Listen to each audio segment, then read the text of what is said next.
उद्धव ठाकरेंविरोधात शिवसेनेचं उपरोधिक आंदोलन आहे। शिवसेना भाजप युतीत ठाकरेंसंदर्भात खरं तर मान होता असं मनीषा कायंदे म्हणतात।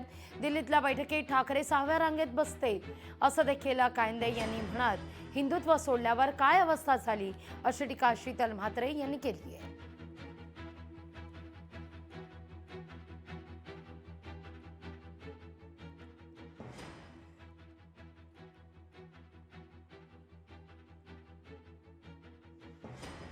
आपण पाहतोय या सगळ्या मुद्द्यावर आता शिंदेंच्या शिवसेनेकडून टीका होताना दिसतेय।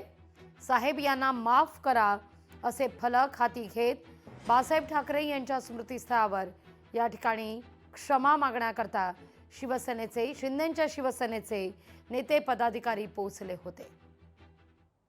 ज्या उद्धव ठाकरेंना युतीमध्ये शिवसेना भाजप युतीमध्ये इतका मान सन्मान होता की त्यांच्या आदेशानुसार सगळं चालायचं आणि मध्यस्थानी असायचे, त्यांची खुर्ची पण वेगळी मध्यस्थानी असायची, त्यांना आता दिल्लीमध्ये जाऊन 5व्या 6व्या रांगेवर बसावं लागतंय आणि असं केविलवाणे असे बसले 3 जण आपण पाहतोय। तिकडे आदित्य ठाकरे आहेत, अन्य पण त्यांचे सहकारी आहे।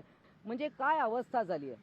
वंदनीय बाळासाहेब ठाकरेंचे विचार सोडल्यानंतर काय आपली गत होऊ शकते हे पाहिलंय आणि म्हणूनच आम्ही आज वंदनीय बाळासाहेब ठाकरे यांच्या चरणी नतमस्तक व्हायला आलोय की काय ही अवस्था झाली आहे। तुम्ही दिल्लीला जाऊन नुसते वाकला नाहीत तर तुम्ही तिथे झुकला नाहीत तर तुम्ही तिथे सरपटलात।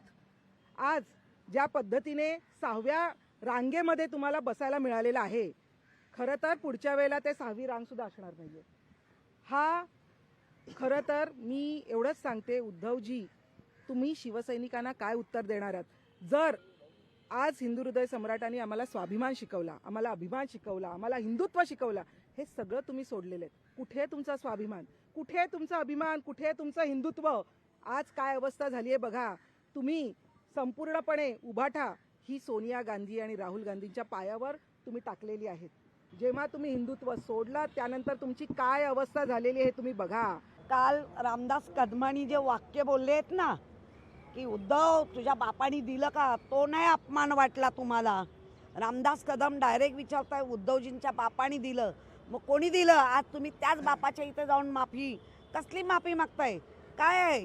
ठीक आहे 6व्या रांगेवर बसवलं ते 7व्या, तुम्ही तिकडे जाऊन लोटांगण घालताय, त्याचं काही नाही।